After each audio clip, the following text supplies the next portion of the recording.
ગુરુવે નમઃ.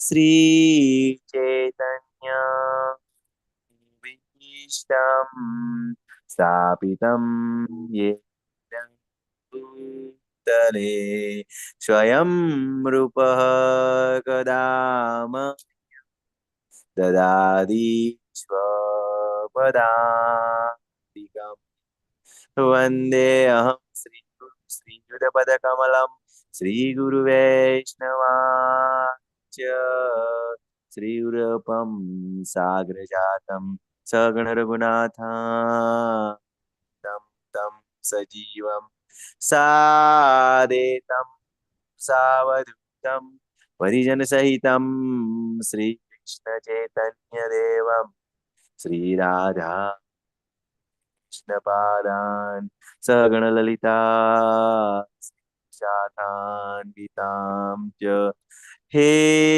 कृष्ण करुणासिन्धो दीनबन्धो जगत्पते गोपेश गोपिकान्त राधाकान्त नमस्तुते तप्त काञ्चन गौराङ्गी श्रीराधे वृंदावनेश्वरी वृषभानुसुते देवी प्रणमामि हरिये वाञ्छाकल्पतरुभ्यश्च कृपा सिन्धुभ्य एव च पतितानां पावनेभ्यो वैष्णवेभ्यो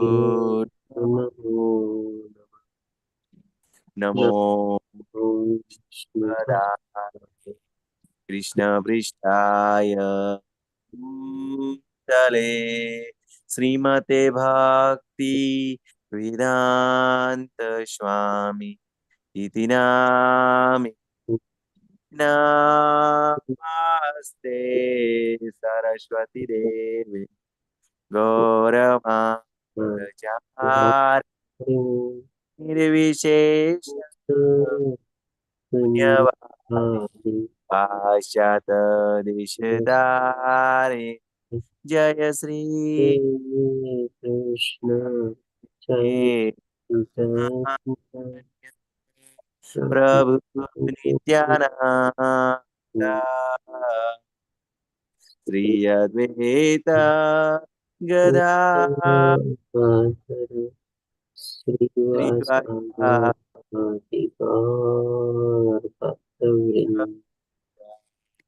हरे कृष्णा हरे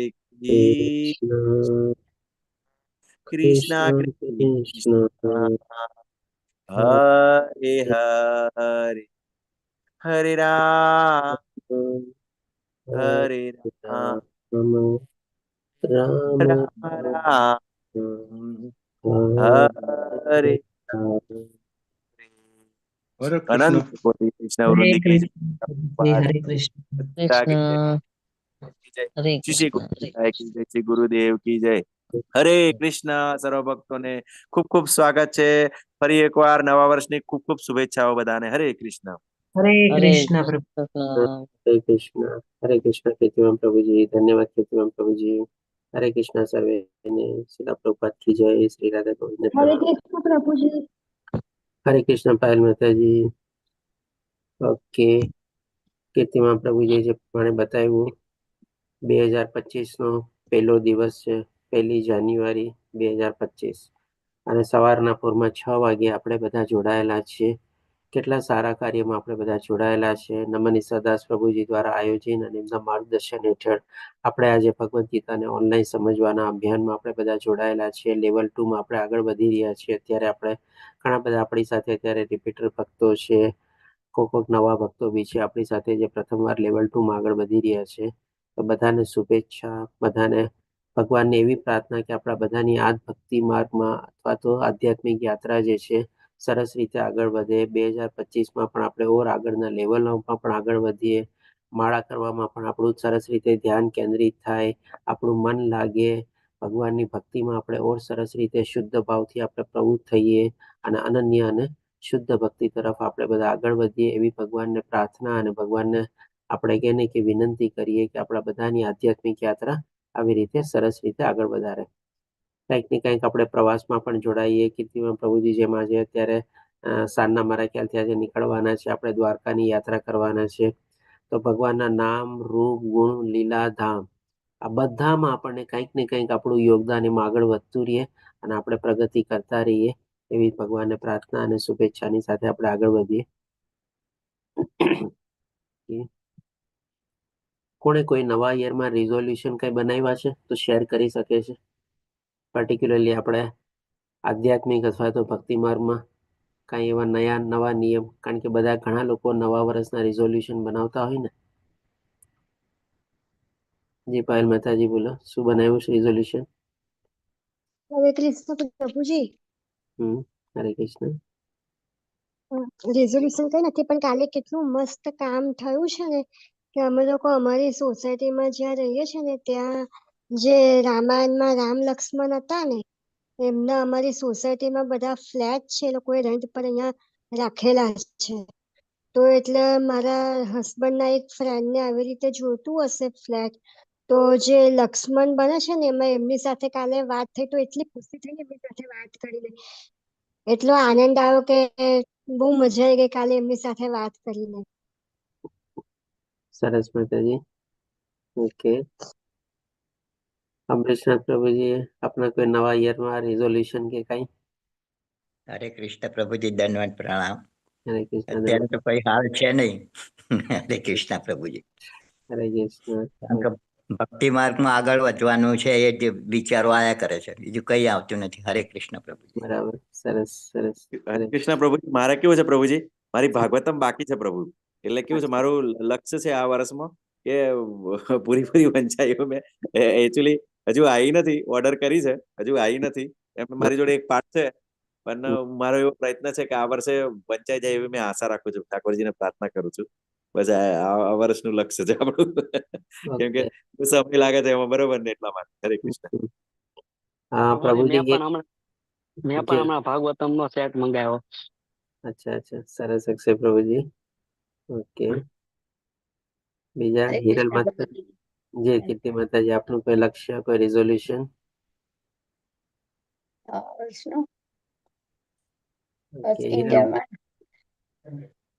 હિરલ માતાજી, આપનો એન્ડેસ છે, શું કહો છો આપ? હરે કૃષ્ણ પ્રભુજી.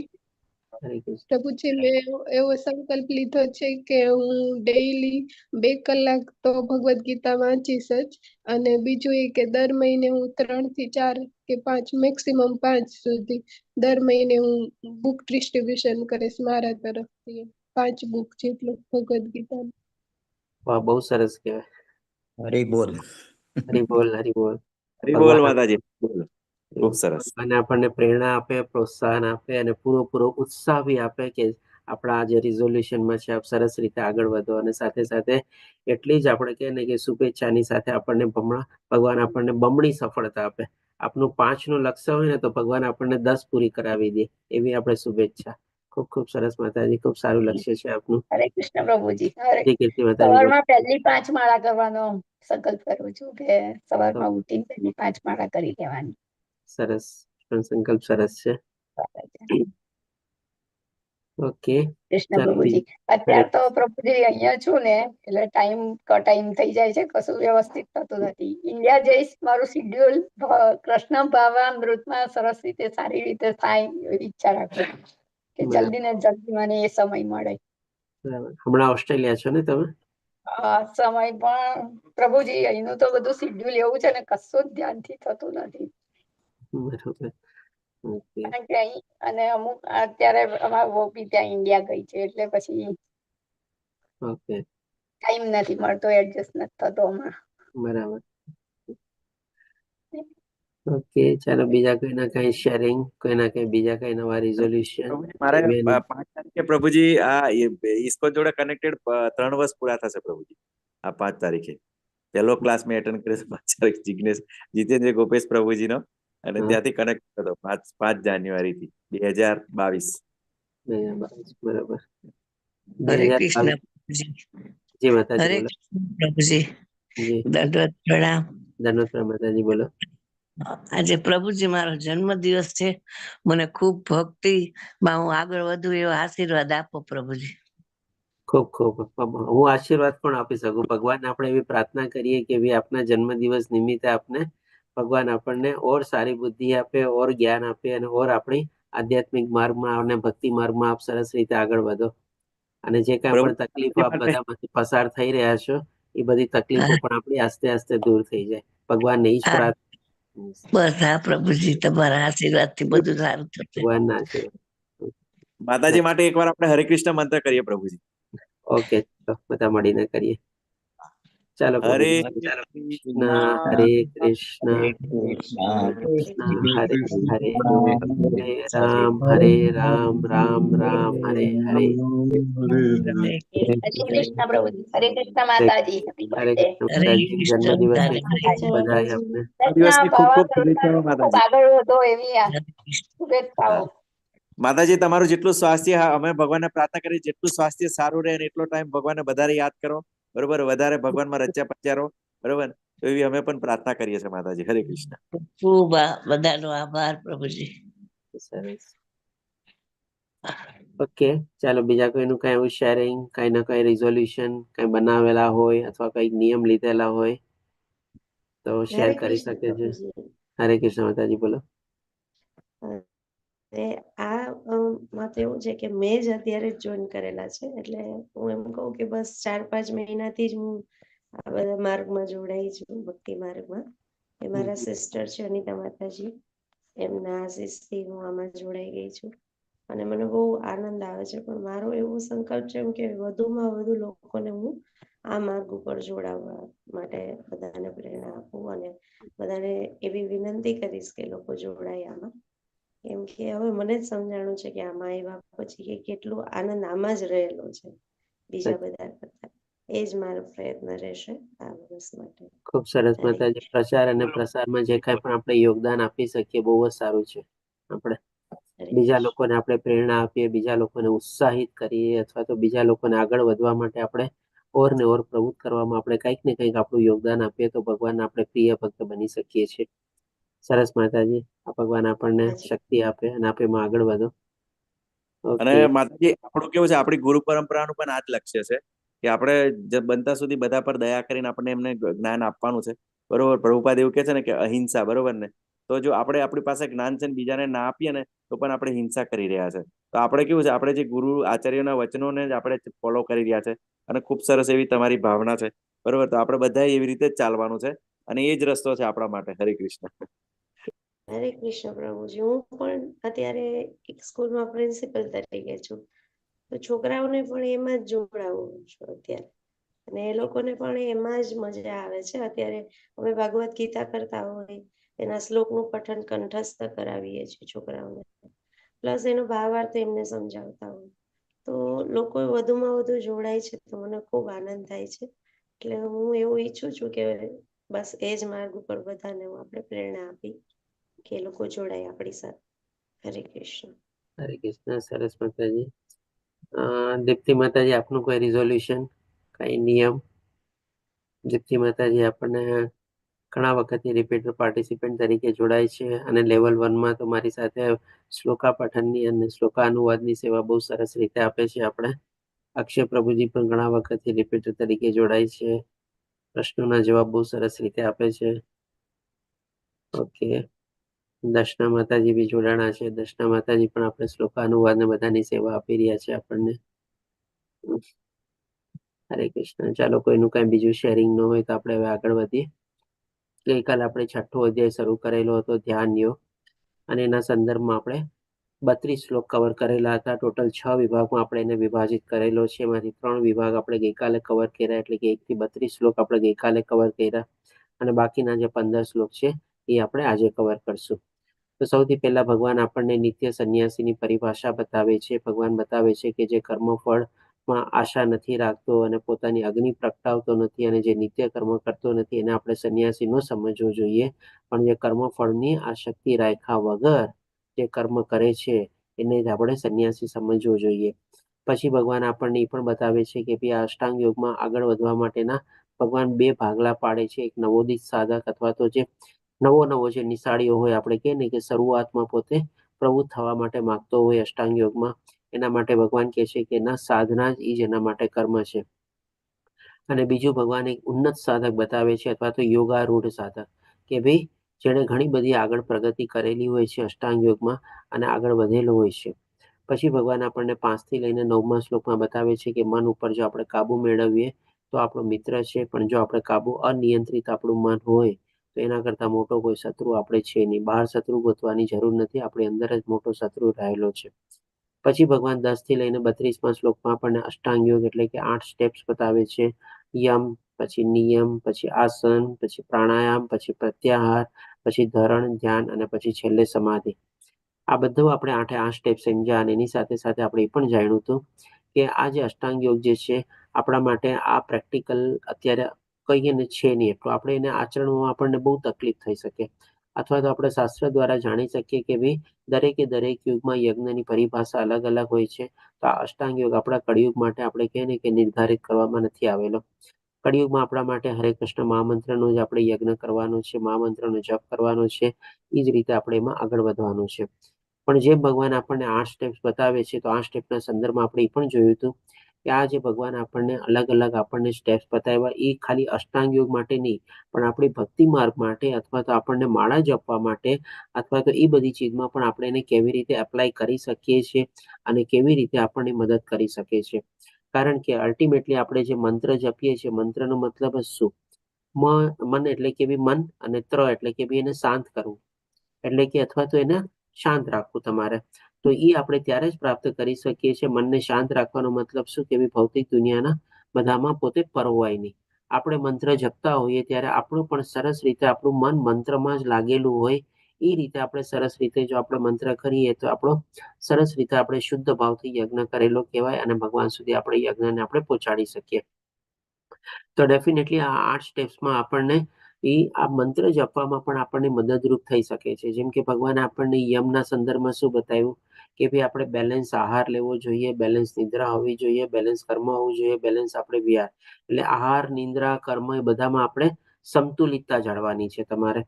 પછી ભગવાન આપણને નિયમના સંદર્ભમાં પણ બધી ચીજો બતાવે છે. આસનના સંદર્ભમાં પણ કેવી રીતે આપણે બેસવું જોઈએ, કેવી રીતે આપણે આસન બનાવવું જોઈએ, બહુ ઊંચું નહીં, બહુ નીચું નહીં આપણે, અને કેવી રીતે આપણે ટટ્ટાર પોઝિશનમાં બેસીને આપણે ભગવાનના ફોટો, છબી અથવા મૂર્તિમાં ધ્યાન કેન્દ્રિત કરીને આપણે સરસ રીતે માળા જપી શકીએ. તો આ બધા સ્ટેપ્સને આપણે માળા જપવામાં પણ આપણે એપ્લાય કરી શકીએ છીએ, કે જેથી કરીને આપણું મન જે છે આપણું કાબુ મારીએ, કંટ્રોલ મારીએ અને આપણે આસ્તે આસ્તે બધી ભૌતિક દુનિયાથી આપણે પણ આપણી ઇન્દ્રિયોને પાછી ખેંચી શકીએ.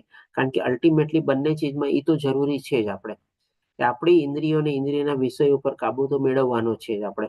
અષ્ટાંગ યોગ કરીએ કે પછી આપણે ભક્તિ યોગ કરીએ, બંનેમાં એ તો આપણે કહે ને કે બેઝિક કન્ડિશન છે. આપણે કહે કે ભૌતિક દુનિયામાં આપણી ઇન્દ્રિયો જો ભટકતી હશે તો ગમે તેટલી આપણે માળા બી જપતા હશું, એ આપણને કોઈ ફાયદો નહીં કરાવે તમારે. આપણે સાધના ભક્તિના સંદર્ભમાં આપણે પૂરેપૂરી કરી લીધું, પણ આપણને રિઝલ્ટ નહીં મળે, પરિણામ નહીં મળે કઈ તમારે. એટલે ઇન્દ્રિય તૃપ્તિ અને ઇન્દ્રિયોના વિષયો ઉપર આપણે કાબુ મેળવવો તો જરૂરી ને છે જ. આપણે અલ્ટિમેટલી આપણે પણ શું છે, અનાસક્તિ થઈને વિરક્તિ અને વૈરાગ્ય લેવલ સુધી પહોંચવાનું જ છે આપણે. તો જ આપણે ભગવાનને પ્રાપ્ત કરી શકશું. બંને તરફ રહેશું તો આપણે ભગવાનને પ્રાપ્ત નથી કરી શકવાના. તો હવે આપણે જોઈએ કે આ 33 થી લઈને 37મા શ્લોકમાં પણ ભગવાન આ બધું વર્ણવીને જ્યારે આપણને બતાવે છે, તો અર્જુન કહે છે કે અર્જુને કહ્યું, હે મધુસૂદન, આપે જે યોગ પદ્ધતિ સંક્ષેપમાં વર્ણવી છે, એટલે કે જે અષ્ટાંગ યોગ ભગવાને 8 સ્ટેપ્સ ને બધું જે વર્ણવ્યું આપણે, તે મને અવ્યવહારુ એટલે કે ઇમ્પ્રેક્ટિકલ તથા નિભાવી ન શકાય એવું લાગે છે. એટલે કે ભાઈ પ્રેક્ટિકલી મારા માટે પોસિબલ નથી તમારે, એટલે કે કન્ટિન્યુ બી ન રાખી શકું, અવ્યવહારુ લાગે છે, પ્રેક્ટિકલી પોસિબલ બી નથી લાગતું. શું કામે? તો કે ભાઈ કારણ કે મન ચંચળ તથા અસ્થિર છે. ડેફિનેટલી મન તો આપણું કહે ને કે ભાઈ જેમ આપણે જોયું ને કે ભાઈ આપણે માળા જપતા હોઈએ ત્યારે આપણું મન ક્યાં ક્યાં અલગ અલગ જગ્યાએ બધું ભટકતું હોય. આપણે નો માળા જપતા હોઈએ ને તો ઘણીવાર આપણે તમે જોજો મન ઘણીવાર શાંત હોય તમારે, પણ જેવું માળા લઈને બેસીએ ને 10 પ્રકારના વિચારો આપણને આવવા લાગે તમારે. આ અચૂક ઘણીવાર થતું હોય છે તમારે. આપણામાંથી ઘણીવાર આ લોકોના સાથે આવો અનુભવ થયેલો હશે તમારે. કોઈ શેર કરી શકે? કઈ કામ ન કરતા હોય તો મન શાંત હોય તમારે, કઈ વિચાર ન આવે તમારે. જેવું માળા લઈને બેસે ને તરત અલગ અલગ વિચારો આવવા માંડે તમારે. હા પ્રભુજી, મને એવી રીતે જ થાય છે. હરે કૃષ્ણ. હરે કૃષ્ણ. એમ લેતા માતાજી. ઓકે. મારી સાથે એવી રીતે જ થાય પ્રભુજી છે શરૂઆતમાં પ્રભુજી. તો એવું જ હોય. શરૂઆતમાં તો બધાને એવું જ હોય. બરોબર. સાચી પેલું વાત તમે કહો છે. છો ને પેલું વારે ઘડી એની માં તેડી લાવે, વારે ઘડીએ સાથે લઈ આવે, એવી રીતે કરવું પડે અને પાછું કઈક ખોવાઈ જાય. બરોબર. માળા બી ચાલુ હોય એવું લાગે અને કઈ ફરતા હોય એવું લાગે. હા. પછી ધીમે ધીમે મનને ખેંચી આવીએ, વળી પાછું ભાગી જાય. એવું થાય. સાચી વાત છે. કારણ કે મનને ત્યારે ગમતું નથી ને, આપણે એને ટેવ હા નથી પાડી, આપણે એને આદત નથી પાડી. અને મન છે ને, જેમ આપણે આગળ જ જાણશું કે ભાઈ મન બહુ દુરાગ્રહી છે તમારે. એ આપણને જે ગમતું હોય ને એ મનને ગમશે જ નહીં, અચૂક નહીં ગમે તમારે. તમે મનને કંઈક નવું કરવાનું કહેશો ને, પહેલા તો તમારે ઓપોઝ જ કરશે, તમારે પહેલા નાશ પાડશે, પહેલા નેગેટિવ જ બોલશે તમારે. તો આ બધી ચીજ મનનું આપણે કહીએ ને કે આ નેચર જ છે. ઇવન ભગવાન પોતે પણ કહેશે આપણને આગળના શ્લોકોમાં. તો અહીંયા પણ અર્જુનજી પ્રમાણે વર્ણવે છે. શું કહે છે અમરીશા પ્રભુજી? હરે કૃષ્ણ પ્રભુજી. અર્જુને એટલે તો કહે છે કે બધાને કંટ્રોલ કરી શકું છું, પણ મનને કંટ્રોલ કરી શકતો નથી. આગળ કીધું છે ને. આગળ કે અને છે એટલું જ અત્યારે અષ્ટાંગ યોગ માટે જ ના પાડે છે ને, એટલે કે આ બહુ અઘરું કામ છે. મન એ સમાધિ સુધી લાગી શકતું નથી. હરે કૃષ્ણ પ્રભુજી. સાચી વાત છે. હરે કૃષ્ણ પ્રભુજી. આપણે જપમાળા કરતા હોય તોય આપણું મન કંટ્રોલમાં ન રહેતું હોય તો ધ્યાન યોગ તો કેવી રીતે થઈ શકે? ધ્યાન અવસ્થામાં આપણે કેવી રીતે બેસી શકીએ? લાગી શકે એવી રીતે? જરાય ન લાગી શકે, ડેફિનેટલી નહીં. તમારે કહીને બહુ જ અઘરો છે, આપણા માટે પોસિબલ જ નથી. કોઈ પણ ન લાગી શકે ને ધ્યાન. કોઈને ન લાગી શકે. હા, આપણે જપ કરતા હોય ત્યારે આપણું મન જો સ્થિર ન રહેતું હોય તો આમાં તો સ્થિર જ રહે ને. ન જ રહે તમારે. સાચી વાત છે. તો આ તો એ પ્રમાણે ધ્યાન કેવી રીતે લગાવવાનું? બધા બાબાજી એમ કે ધ્યાનમાં બેસો, ધ્યાનમાં બેસો, ધ્યાન શિબિર ચાલતી હોય તો એ કેવી રીતે થતું હશે?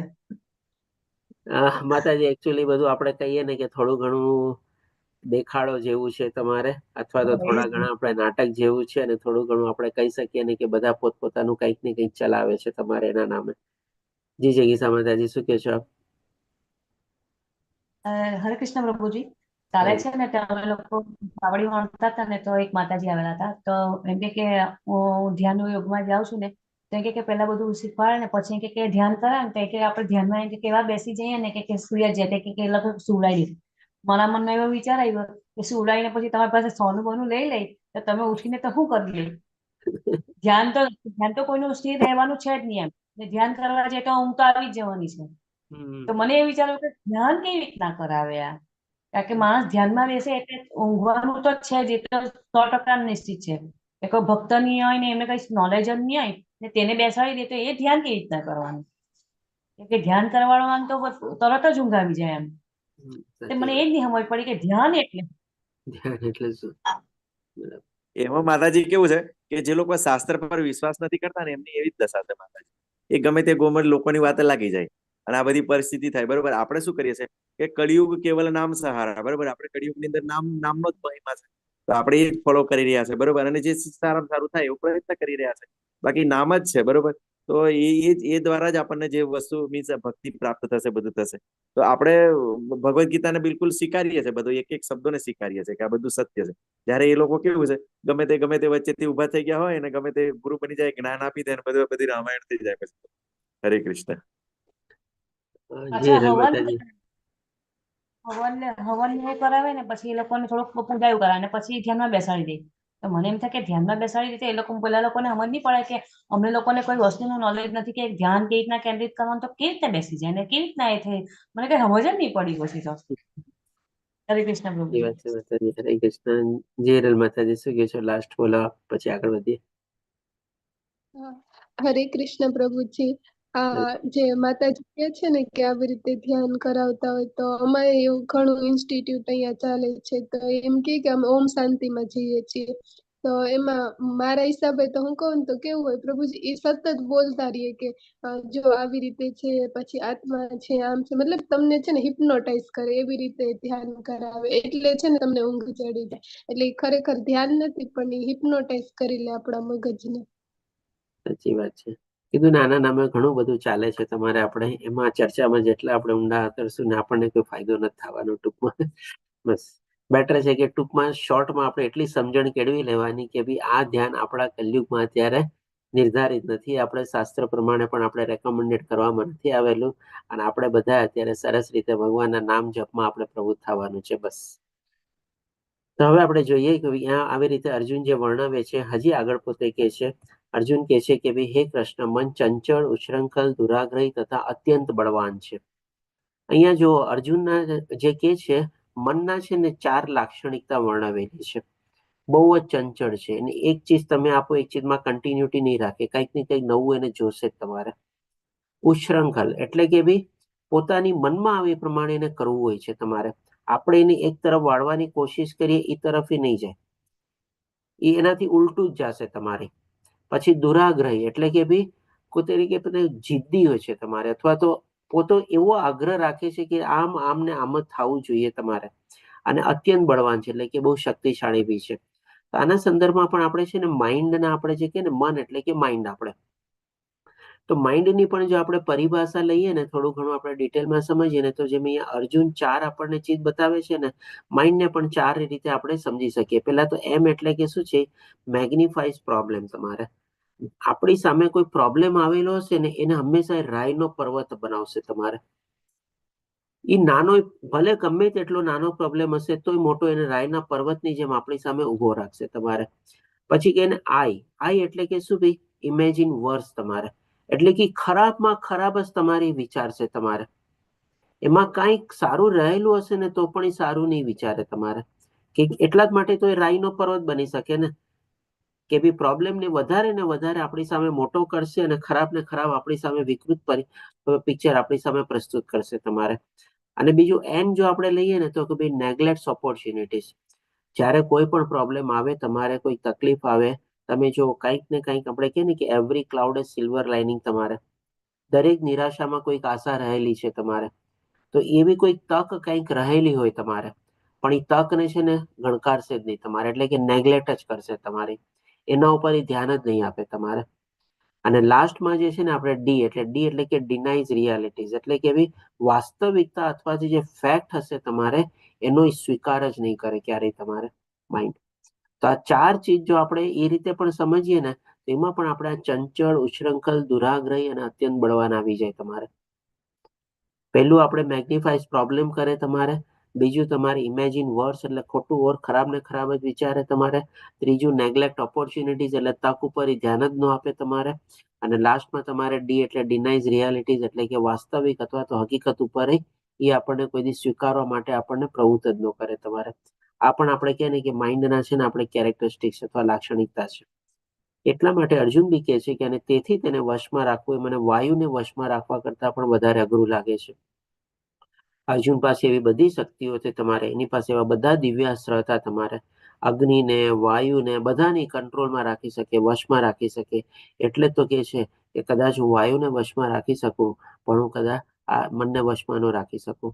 અને આ કોણ કે છે? એ જ અર્જુન કે છે કે જેનું કન્સન્ટ્રેશન અને ફોકસ લેવલ કેટલું હાઈ હતું. કે ભાઈ જ્યારે પોતે ગુરુકુળમાં ભણવા જાય છે અને ગુરુ દ્રોણાચાર્ય પરીક્ષા લે છે ત્યારે શું પૂછે છે કે ભાઈ તને શું દેખાય છે? તો કે મને ખાલી ચકલીની આંખ દેખાય છે, કારણ કે આંખને વિંધવાની હતી. એના સિવાય બીજું કાંઈ નથી દેખાતું તમારે. અને એ જ અર્જુન જ્યારે દ્રૌપદી સ્વયંવરમાં જાય છે ત્યારે કેટલા હાઈ કન્સન્ટ્રેશન ફોકસથી એ આપણે મત્સ્યવધ કરે છે તમારે. એક માછલીનું જે ફરતી હતી ગોળ ગોળ એનું પ્રતિબિંબ પડે છે, અને પ્રતિબિંબ જોઈને તમારે એની આંખ વિંધે છે તમારે. અને એ જ અર્જુન કે જેણે ભગવાન પરશુરામ સાથે પણ યુદ્ધ કર્યું હતું તમારે. અને એમને પણ એમણે કહે ને કે ભાઈ પ્રભાવિત કરેલા હતા, અને પરશુરામે પછી એને પશુપતાસ્ત્ર શસ્ત્ર આપેલું હતું. આ અર્જુન આટલો શક્તિશાળી, આટલો બળવાન, એ કે છે કે ભાઈ મન જે છે કદાચ એના કરતા વધારે બળવાન છે, અત્યંત બળવાન છે. આ રીતે અર્જુન વર્ણવે છે. તો આપણે એની સામે શું વિષાદ તમારે? આપણે કઈ ખેતની મૂલી છે કે ભાઈ આપણે આટલું એવું ધ્યાન ધરી શકીએ? અને જે પ્રમાણે આપણને બધા માતાજી જગીસા માતાજી બધા વર્ણવ્યું ને, કે ભાઈ જે ધ્યાનના નામે છે ને એક જાતનું બધું કહે ને કે આડંબર જ ચાલે છે તમારે, અથવા તો નાટક જ ચાલે છે, અથવા તો કંઈક ને કંઈક ધુતારાની વૃત્તિ બધી આપણે કહી શકીએ તમારે. બહુ ઓછી અંશે છે ને એમાં સત્યતાનો આપણે પ્રભાવ રહેલો હોય છે. હવે પછી ભગવાન પણ આનો જવાબ આપે છે કે ભગવાન શ્રી કૃષ્ણે કહ્યું, હે મહાભાવ કુંતી પુત્ર, નિસંદેહ ચંચળ મનને વશ કરવું અત્યંત અઘરું છે. જો ભગવાન પણ અર્જુનની સાથે સહમત થાય છે. અર્જુને જે પ્રોબ્લેમ ઉભો કર્યો ભગવાનની સામે, અને જે ભગવાન સામે એને પોતાનું કથન સંભળાવ્યું, ભગવાન એને જ્યારે અણગણતા નથી, તમારે પૂરેપૂરા સંમત થાય છે કે હા તારી વાત એકદમ સાચી છે, નિસંદેહ, વિધાઉટ એની ડાઉટ કે હા મનને વશ કરવું તો બહુ જ અઘરું છે તમારે, પણ સાથે સાથે ઉપાય બી બતાવે છે, એટલે કે પરંતુ યથાયોગ્ય અભ્યાસ તથા વૈરાગ્ય દ્વારા તેને વશ કરવું શક્ય છે. યથાયોગ્ય અભ્યાસના સંદર્ભમાં ગઈકાલે ભગવાને આપણને એક ઉપાય બતાવ્યો હતો કે જ્યાં જ્યાં આપણું મન ભટકતું હોય ત્યાંથી આપણે એને પાછું વાળવાનું છે તમારે. જેમ સાગરમાંથી મોજા ઉદ્ભવે અને સાગરમાં સમાઈ જાય તમારે, એવી રીતે મનમાંથી પણ આપણે જ્યાં જ્યાં મન ભટકતું હોય ત્યાંથી આપણે પાછું લાવવાનું છે આપણે, અને આપણી અંદર જ એને સમાવવાની કોશિશ કરવાની છે. આ જ આપણે આનો યથાયોગ્ય અભ્યાસ અથવા તો પ્રેક્ટિસ કરવાની છે.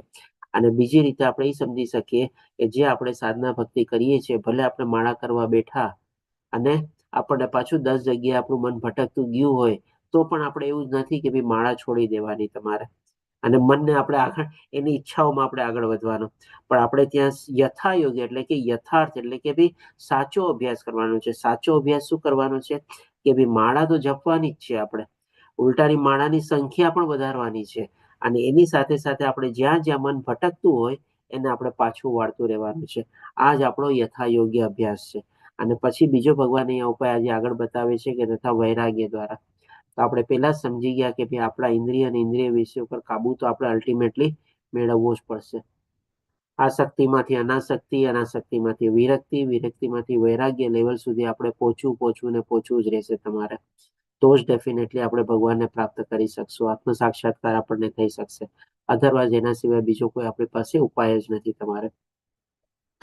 હવે પછી કે છે ભગવાનને કે જે મનુષ્યનું મન અસંયમી છે તેને આત્મ સાક્ષાત્કાર દુર્લભ છે. ભગવાન પોતે એકદમ આપણને સ્પષ્ટ શબ્દોમાં કહી દે છે કે જેનું મન જે આપણા ભૌતિક દુનિયાના મોહ માયાના આકર્ષણમાં ભટકતું હશે, ઇન્દ્રિય તૃપ્તિ અને ઇન્દ્રિયના વિષયોમાં તૃપ્ત કરવાની એની જ ઈચ્છાઓ પૂરી કરવામાં પોતે પ્રવૃત્ત થયેલો હશે, તો એના માટે તો આત્મ સાક્ષાત્કાર બહુ છેટે છે તમારે, બહુ દૂર છે. એને કલ્પના પણ કરવાની જરૂર નથી કે ભાઈ મને આત્મ સાક્ષાત્કાર થાય. તમારે આત્મ સાક્ષાત્કાર કરવો હોય, ભગવાનને પ્રાપ્ત કરવા હોય, સરસ રીતે આપણે અનન્ય ભક્તિમાં પ્રવૃત્ત થવું હોય, શુદ્ધ ભક્તિ પ્રાપ્ત કરવી હોય, તો one or the other day એક અથવા આપણે એવો સમય લાવવો પડશે કે બધી રીતે આપણે ભૌતિક દુનિયામાંથી આપણી ઈચ્છાઓને પૂરેપૂરી આપણા નિયંત્રણ અથવા તો કાબુ હેઠળ આપણે રાખવી જ પડશે. મનને કંટ્રોલમાં રાખવું જ પડશે તમારે, અને તો જ આપણે એ બધી ચીજ આપણા માટે પોસિબલ છે. અથવા તો એના ઓલ્ટરનેટિવ તરીકે આપણે એ કહી શકીએ કે બધી આપણી ઇન્દ્રિયોને ઇન્દ્રિયના વિષયોને આપણે ભગવાન તરફ વાળવી પડશે, ભગવાનમાં લગાડવી પડશે, અથવા તો ભગવાન માટે આપણે એને કાર્યરત કરવી પડશે. તો જ આપણે બાકી બધી ચીજો ઉપર આપણે વિરક્તિ અને વૈરાગ્ય સુધી આપણે પ્રાપ્ત કરી શકશું અને આત્મ સાક્ષાત્કાર લેવલ સુધી આપણે પહોંચી શકશું. પણ હવે સિક્કાની બીજી બાજુ કે છે કે જેનું મન સંયમિત છે તથા જે યોગ્ય ઉપાય દ્વારા પ્રયત્ન કરે છે. યોગ્ય ઉપાય એટલે કે શું? એ જ આસ્તે આસ્તે આપણે આગળ વધવાનું છે તમારે, મનને આપણે પાછું વાળવાનું છે, એના ઉપર કાબુ મેળવવાનો છે, ઇન્દ્રિયોના વિષયો ઉપર કાબુ મેળવવાનો છે, ઇન્દ્રિયો આપણે ભગવાનમાં લગાડવાની છે, ભગવાન માટે લગાડવાની છે અને ભગવાનમાં પ્રવૃત્ત કરવાની છે. આ જ બધો આપણો યોગ્ય ઉપાય થઈ ગયો તમારે. તો તેને નિશ્ચિતપણે સફળતા પ્રાપ્ત થાય છે. અહીંયા પણ ભગવાન આપણને એક જાતની ગેરંટી આપે છે. આવી રીતે કરતા રહેશું તો કીધું ને કે one or the other day, આજે નહીં તો કાલે આપણને ભગવાન પ્રાપ્ત થશે જ તમારે. આની પણ આ જીવન દરમિયાન પણ આપણે આત્મ સાક્ષાત્કાર લેવલ સુધી આપણે પહોંચી શકીએ છીએ. ઇમ્પોસિબલ નથી. એમાં પર્ટિક્યુલરલી આપણે કહે ને કે ભક્તિ માર્ગમાં તો જરાય ઇમ્પોસિબલ નથી તમારે. અષ્ટાંગ યોગમાં તો પોસિબલ છે જ નહીં તમારે. ઘણું ખરું આપણે બધી મહેનત કરવી પડે છે અને સફળતા પ્રાપ્ત થાય કે નહીં પણ કોઈ ગેરંટી નથી. પણ ભક્તિ યોગમાં તો અહીંયા ભગવાન આપણને કહે છે કે નિશ્ચિતપણે સફળતા પ્રાપ્ત થાય છે. જો આ ચીજ આપણે કરશું ને, આ જ જન્મમાં જ આપણે આત્મ સાક્ષાત્કાર લેવલ સુધી પહોંચી શકશું. અને ભગવાન પણ કહે છે એ મારો અભિપ્રાય છે. ભગવાન આપણને આવી ગેરંટીની સાથે પોતાનો અભિપ્રાય બતાવતા હોય તેમાં કોઈ બે મત હોય તમારે? કોઈ દી ન હોય. આપણે એના ઉપર ભરોસો રાખીને, વિશ્વાસ રાખીને આપણે પ્રયત્ન કરવાના શરૂ કરી દેવાના છે બસ. પછી હવે 37મા શ્લોકમાં અર્જુનનો પ્રશ્ન આવે છે, જે બહુ પ્રેક્ટિકલ પ્રશ્ન છે તમારે. તો અર્જુને કહ્યું કે હે કૃષ્ણ, તે અસફળ યોગીની શી ગતિ થાય છે કે જે શરૂઆતમાં આત્મ સાક્ષાત્કારની પ્રક્રિયાને શ્રદ્ધાપૂર્વક ગ્રહણ કરે છે, પરંતુ પછીથી ભૌતિકતાના કારણે તેમાંથી વિચલિત થઈ જાય છે અને તેના પરિણામ સ્વરૂપ યોગ સિદ્ધિને પામી શકતો નથી. આપણા શાસ્ત્રમાં એવા ઘણા બધા દાખલાઓ છે તમારે કે આવી રીતે અષ્ટાંગ યોગમાં અથવા તો ધ્યાન યોગમાં પોતે પ્રવૃત્ત થાય છે તમારે આત્મ સાક્ષાત્કારની પ્રક્રિયાને પ્રાપ્ત કરવા માટે ભગવાનને નિરાકાર નિર્વિશેષ રૂપમાં કદાચ પ્રાપ્ત કરવાની કોશિશ કરતા હોય અથવા તો માની લો પરમાત્મા રૂપમાં પ્રાપ્ત કરવાની કોશિશ કરતા હોય અને એટલા માટે આટલી કઠોર સાધના તપસ્યા અને વ્રત બધું લોકો દરેક કરે છે તમારે, પણ ભૌતિકતાના કારણે જેમ કે આપણે વિશ્વામિત્ર તમારે મેનકાને જોઈને પછી વિચલિત થાય છે તમારે. ત્યાર પછી આપણે સૌભારી ઋષિ પણ જે પાણીમાં 10,000 વર્ષો સુધી તપ કરે છે, આપણે નર અને માદા માછલીનો સંભોગ જોઈને વિચલિત થાય છે તમારે. આવા તો કેટલાય દાખલા છે આપણા શાસ્ત્રોમાં કે આવી રીતે ભરત મહારાજ ભરત મહારાજ, હા ભરત મહારાજ પણ કે જંગલમાં જઈને એની પ્રજાને, પુત્રોને, પરિવારને બધાને છોડીને સાધના માટે ગયા હતા, તપસ્યા કરવા માટે ગયા હતા, યજ્ઞો કરવા માટે ગયા હતા. અને ભરત રાજા પણ વિચલિત શેમાં થાય છે તો કે ભાઈ એક હિરણમાં એમને આસક્તિ થાય છે. અહીંયા એનું આટલું મોટું રાજપાટ, રાજ પરિવાર, પ્રજા બધું છોડી છાડીને શું વૈભવ નહોતો એ ભરત રાજા પાસે ત્યાં તમારે બધું છોડી દીધું. એટલી હદ સુધી એમણે આસક્તિ અને વિરક્તિ અને વૈરાગ્ય કેળવી લીધા અને ત્યાં જઈને ફરીથી પાછી એને શેમાં આસક્તિ લાગી ગઈ તો એક જાનવરમાં અથવા તો હિરણમાં આસક્તિ લાગી ગઈ. તો ડેફિનેટલી એવું જરૂરી નથી કે ભાઈ આપણે જેમ કે વિશ્વામિત્ર જેવા ઋષિ મેનકાને જોઈને તો ચાલો ઘણા આપણે સમજી શકીએ કે ભાઈ ચાલો એમાંથી લોકો વિચલિત થયા તમારે સ્ત્રીને જોઈને તમારે. સૌભારી મુનિ તો પ્રાણીનો સંભોગ જોઈને એમાંથી વિચલિત થયા તમારે. અને ભરત રાજાની શેમાં આસક્તિ લાગી તો કે ભાઈ પોતાના પુત્રમાં આસક્તિ નહોતી, પોતાના પત્નીમાં આસક્તિ નહોતી, પોતાના વૈભવમાં આસક્તિ નહોતી, પોતાના પ્રજાજનોમાં એને આસક્તિ નહોતી, પોતાના રાજપાટમાં એને આસક્તિ નહોતી, પણ ત્યાં જઈને શેમાં આસક્તિ લાગી તો કે ભાઈ હિરણમાં આસક્તિ લાગી તમારે. એટલે કેટલી હદે વિચલિત થવાના, પતિત થવાના અથવા તો અધોગતિ થવાના આપણા સંદર્ભમાં ઘણા બધા આપણને આવા દાખલા મળી શકે છે. તો અર્જુનનો પણ એ જ પ્રશ્ન છે કે ભાઈ જે આવી રીતે ભૌતિકતાના કારણે, બધા ભૌતિકતાના કારણે જેમાંથી પતિત થયા અને વિચલિત થયા તમારે, તો એ લોકોની યોગ સિદ્ધિ નહીં, લોકો સિદ્ધિ તો પામી શક્યા નથી, ભગવાન હજી પ્રાપ્ત નથી કરી શક્યા, પરમાત્મા રૂપે કયો કે નિરાકાર રૂપમાં કયો, વોટ એવર ઇટ ઇઝ તમારે જે હોય પ્રાપ્ત નથી કરી શક્યા, તો એ લોકોની શું ગતિ થાય. હજી આગળ વર્ણવે છે. ઓકે, દંડવત પ્રણામ શશી માતાજી. બિલમંગલા ઠાકોર, ઓકે, એમનું પણ એક્ઝામ્પલ આપે છે, બરોબર. હજી આગળ 38મા શ્લોકમાં પણ અર્જુન જે આ પરિસ્થિતિ સર્જાય છે તેના સંદર્ભમાં એક દાખલો આપીને કહે છે નારદજી, બરોબર. સરસ માતાજી, આ બધા એક્ઝામ્પલ બી આપણા શાસ્ત્રમાં ઘણા બધા છે તમારે. નારદજી પણ મોહિત થયા હતા કે હે મહાભાવ કૃષ્ણ, શું અધ્યાત્મ પ્રાપ્તિના માર્ગથી ભ્રષ્ટ થયેલો એવો મનુષ્ય આધ્યાત્મિક તથા ભૌતિક બંને સફળતાઓમાંથી પતન પામતો નથી? એટલે એક રીતે પ્રશ્ન પૂછે છે કે ન ક્યાંયનો નો રહ્યો ને, ન એની આધ્યાત્મિક પ્રગતિમાં પોતે એને સફળતા પ્રાપ્ત કરી, સમાધિના લેવલ સુધી પહોંચી જ ન શક્યો તમારે, અને જે બધું ચીજ છોડીને અથવા ભૌતિક ચીજોમાં એને વિરક્તિ અને વૈરાગ્ય કેળવેલું હતું તમારે, એમાં પણ તો એને સફળતા ન મળી તમારે. અને છિન્ન ભિન્ન વાદળની જેમ નષ્ટ થતો નથી. એટલે કે ના, આપણે કે ને કહેવત છે ને આપણામાં, ધોબીનો કૂતરો ન ઘરનો ન ઘાટનો તમારે. તો જેના પરિણામે તેને માટે કોઈ લોકમાં કોઈ સ્થાન નથી રહેતું, આવો પ્રશ્ન પૂછે છે કે જેની આવી સાધના અને તપસ્યામાંથી પોતે વિચલિત અથવા પતિ થયા અથવા અધોપતિ થયા તમારે, અને જે ન ઘરનો ન ઘાટનો રહ્યો તમારે, તો એની હાલત શું થાય તમારે? જેમ એક વાદળ હોય તમારે, વાદળનો સમૂહ હોય તમારે, તો શું હોય, કાં તો એ છાંયો આપે, કાં તો એ આપણને વર્ષા આપે તમારે. પણ એ વાદળના સમૂહમાંથી એક નાનકડી વાદળી જો છૂટી પડી જાય તમારે, તો એ વાદળીમાં એટલું ક્ષમતા ન હોય કે ન તો છાંયો આપી શકે કે ન તો પોતે વરસી શકે તમારે. તો આવી રીતે કમ્પેરિઝન આપી બતાવીને અર્જુન ભગવાનને પ્રશ્ન પૂછે છે કે એની હાલત શું થાય તમારે, એને શું ક્યાંય સ્થાન નથી મળતું તમારે? હવે આના સંદર્ભમાં છે ને આપણે જેમ કે આપણી સાથે હિરલ માતાજી છે આજે, તો હિરલ માતાજી આપણને એક પ્રશ્ન પૂછેલો હતો ને કે પ્રભુજી, હું સવારના પોરમાં ઉઠીને વાંચવા ભણવાનું સ્ટડી કરું છું, તો પાછું મને લાગે છે કે મારી ભક્તિ રહી ગઈ અથવા માળા રહી ગઈ, અને માળા કરવા બેસું છું તો પાછું મને લાગે છે કે મારું ભણવાનું નહીં થાય. આવી રીતે કંઈક ને કંઈક એના મનમાં ડ્યુઆલિટી રહે છે ને. એમાં રાઈટ હિરલ માતાજી? આવો જ કોઈ પ્રશ્ન હતો ને આપનો? છે આજે હિરલ માતાજી? સવારે તો હતા આપણી સાથે. હરે કૃષ્ણ હિરલ માતાજી. એમ પ્રશ્ન હતો કે હું મોર્નિંગમાં ઉઠીને જો તરત જ રીડિંગ કરવા માંડું ને તો પછી શું કે દિવસના માળા પૂરી ના થાય એમ, તો પછી મને એમ જ થાય કે ખોટું કર્યું, ઉઠીને તરત માળા કરી લેવી જોઈએ તેમ, એટલે સતત મન એ વસ્તુમાં રહે એમ. બરાબર. એટલે કે ટૂંકમાં હજી મનમાં દુવિધા છે ને, એક જાતનો દ્વંદ છે ને, કે હું જો મારું ભણવાનું કરીશ તો મારી માળા રહી જશે, અને હવે જો માની લે ભણવાનું છોડી દે અને માળા કરવા બેસે તો પરિવારજનોમાંથી અને ઘરમાંથી પણ બધા જ કહેવાના છે કે ભાઈ અત્યારે તારી ઉંમર શું છે, શું કરવાની, પેલા ભણી લે ને પછી માળા ને બધું કરજે ને તમારે. તો આવો પ્રશ્ન ઘણી વાર આપણને થાય તમારે કે ભાઈ મારે કરવું શું તમારે. જેમ અત્યારે અર્જુન આપણા વતી જ આ પ્રશ્ન પૂછે છે ને કે જે માની લો આવી સાધનામાંથી પતિત થયેલ હોય એની શું એની સફળતા ન મળી. આજે જેમ કે માની લો હિરલ માતાજી ભણવાનું છોડી અને માળા કરવા લાગે તો એને સારું પરિણામ એક્ઝામમાં આવે? કદાચ ન આવે ને તમારે. એના ધાર્યા કરતા પ્રમાણે ઓછા માર્ક મળે તમારે, અને એનામાં એટલી ટેલેન્ટ હોય કે જો એ ભણે તો એને કદાચ વધારે માર્ક્સ બી મળી શકે તમારે. એટલે કે માની લો એ એક્ઝામ પણ સરસ રીતે સફળતા ન મળી અને માં ભક્તિમાં તો ઇમિડિયેટ રિઝલ્ટ તો મળવાનું જ નથી તમારે, અને જે રિઝલ્ટ મળવાનું છે કદાચ આપણને ખબર બી ન પડે તમારે. આજે માની લો એ માળા એટલી સરસ રીતે શુદ્ધ ભાવથી કરે અને એમને આત્મ સાક્ષાત્કાર થઈ જાય તમારે, તો એ બીજા લોકોને પણ પ્રૂફ તરીકે તો દેખાડી નહીં શકે કે જો મને આત્મ સાક્ષાત્કાર થઈ ગયો છે તમારે. કઈ પુરાવો તો નહીં આપી શકે ને. જયારે ઓલું એક્ઝામ નું રિઝલ્ટ આવે તો બધાને દેખાડી શકે ને જો મને આટલી સફળતા મળી તમારે. તો એવું જ છે આપણે ઘણી વાર આવા દ્વંદ્વો રહી જાય તમારે. હવે આના સંદર્ભમાં જે ભગવાન જવાબ આપે છે એ આપણે સમજીએ. તો ભગવાન કહે છે કે જે અમરીશના પ્રભુજી શું કહે છે?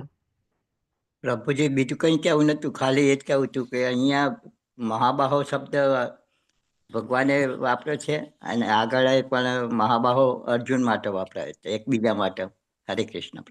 હા, બંને જ છે, બંને શક્તિશાળી છે તમારે. આજે જેમ કે અર્જુન પણ શક્તિશાળી છે એટલે મહાબાહુ કહેવાય છે, અને ભગવાન પણ આપણે ચતુર્ભુજ છે અને ભગવાનને પણ આપણે શક્તિશાળી માનીએ છીએ. ભગવાન પાસે બધી ટાઈપની શક્તિ રહેલી છે, એટલે કે બંને માટે મહાબાહુ શબ્દ વપરાય છે. ઓકે, તો હવે આના સંદર્ભમાં હજી અર્જુન હરે કૃષ્ણ. જી શશીભાઈ. પ્રભુજી અર્જુનજી નું તો એવું જ હતું ને કે અર્જુનજી સ્વર્ગમાં જાય છે તો કે છે ને કે ઉર્વશીમાં પણ એ મોહ નથી પામતા. ઉર્વશી અપ્સરા છે તો એમાં એ સ્થિર બુદ્ધિના જ કહેવાય ને એમ. હા, બરાબર છે. સ્થિર બુદ્ધિ છે. ઉર્વશી થી પણ ના પાડે છે ને કે ઉર્વશી કે ના મારી સાથે કરવા જ પડશે લગ્ન, તો મોહિત છું તામ, તો કે નહીં હું નહીં કરી શકું એ કે, એટલે મક્કમ છે એમ. તો ઈ આમાં આવે ને અર્જુનજી પર. હા, આવી શકે કે ભાઈ હતા જ ને. અર્જુન પાસે તો બધી શક્તિઓ હતી અને એટલો કાબુ બધી પણ શક્તિ મેળવવાની હતી. એના પાસે શક્તિ હતી તમારે. અને છતાં પણ મોહિત નથી આ ઉર્વશીમાં. ઓકે, તો હજી અર્જુન આગળ 39મા શ્લોકમાં કહે છે કે હે કૃષ્ણ, આ મારો સંદેશ છે અને તેને સંપૂર્ણપણે દૂર કરવા હું આપને વિનંતી કરું છું, અને આપના સિવાય અન્ય કોઈ એવો નથી કે જે આ સંશયને નષ્ટ કરી શકે. તો જો ભગવાનને અર્જુને આપણા વતી ઘણા બધા પ્રશ્નો પૂછ્યા છે અને ભગવાને બધા અર્જુનના પ્રશ્નોના સંતોષકારક જવાબ બી આપ્યા છે. સાથે સાથે ભગવાને ઘણા જવાબના સંદર્ભમાં દાખલાઓ બી આપ્યા છે, દાખલા આપીને બી સમજાવ્યું છે. અને ઘણી બધી જગ્યાએ ભગવાને સિક્કાની બે બાજુ બી સમજાવી છે કે જો આમ થાય તો આમ થાય ને આમ થાય તો આમ થાય. અને પછી ભગવાને પોતાનો અંતિમ નિર્ણય પણ આપેલો છે કે ભાઈ આ બંને પૈકી પણ આ શ્રેષ્ઠ છે અથવા આમ જ કરવું જોઈએ ને એવી રીતે. એટલે કે ને કે ભાઈ અર્જુનના બધા પ્રશ્નોનો સરસ રીતે ભગવાને નિરાકરણ આ ભગવદ્ ગીતામાં આપણને આપેલું છે. ભગવાને ક્યાંય આપણને કન્ફ્યુઝન નથી રાખ્યું તમારે, ક્યાંય આપણને દુવિધા નથી રાખેલી કે ભાઈ આમ કરું તો શું કામ મને પરિણામ આવું મળે, આમ કરું તો કેમ આવું પરિણામ ન મળે. તમારે આવી કોઈ જાતની દુવિધા આપણને નથી રાખી. અને સમજણ શક્તિ પણ કેળવવા માટે ભગવાને આપણને બધી બાજુ સિક્કાની બંને બાજુ સમજાવેલી છે તમારે. તો આ જ રીતે અર્જુન પણ ભગવાનને કહે છે કે ભાઈ આ મારા સંશયને આપના સિવાય કોઈ નષ્ટ નહીં કરી શકે. તો ડેફિનેટલી આપણે પણ એવા ગુરુની આપણે શોધ કરવી જોઈએ અને ગુરુની શરણાગતિ લઈને, જેમ અત્યારે અર્જુનની શરણાગતિ લીધી અને એવી રીતે આપણે વિનમ્રપૂર્વક પ્રશ્ન પૂછીએ તો આપણને પણ બધા પ્રશ્નોનું આપણું નિરાકરણ આપણે પ્રાપ્ત કરી શકીએ છીએ. હવે જોઈએ ભગવાન શું જવાબ આપે છે. જે અમરીશના પ્રભુજી શું કહે છે? પ્રભુજી, આ અનુવાદમાં જે આ મારો સંદેશ છે એ પ્રશ્નના સ્વરૂપમાં લેવો જોઈએ ને સંદેશ? એકચ્યુઅલી છે ને જો અનુવાદમાં લખ્યું છે ને હે કૃષ્ણ આ મારો સંદેશ છે, એટલે એ પ્રશ્ન પૂછે છે ને. અને એ જ નીચેના જ વાક્યમાં છે કે આ સંશયને નષ્ટ કરી નહીં શકે કોઈ, એ શંકાના રૂપમાં લેવો જોઈએ ને? શંકાના રૂપમાં, બરાબર. અને જે તમે પ્રશ્નના રૂપમાં કહો છો ને, તો પ્રશ્નના રૂપમાં તો ઓલરેડી આના આગલા શ્લોકમાં જે છે ને એ જ આવી જાય છે. જો અહીંયા આપણે પ્રશ્નાર્થ કરેલું છે તમારે, તો એ જ પ્રશ્નના કન્ટિન્યુટીમાં કહે છે. એટલે કે એનો પ્રશ્ન અહીંયા 38મા શ્લોકમાં આવી જાય છે અને હવે એના પ્રશ્નને એ પોતે ઓર આ ડિટેલમાં ભગવાનને પૂછે છે કે ભાઈ મારા આ પ્રશ્નને હવે તમે સંદેહપૂર્વક જે કંઈ પણ છે તમારે બધા સંશયોને સંદેહ તમે દૂર કરો ને આપના સિવાય મને એનો કોઈ જવાબ આપી શકશે નહીં. એ રીતે પોતાને વર્ણવે છે. પ્રશ્ન આના આગલા શ્લોકમાં જ આવી જાય છે.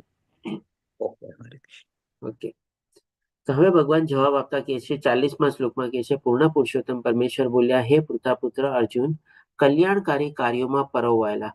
અહીંયા કલ્યાણકારી કાર્યનો મતલબ શું? પરોપકારી કાર્ય એટલે કે ભાઈ જનસેવા તમારે શું? એકચ્યુઅલી નથી.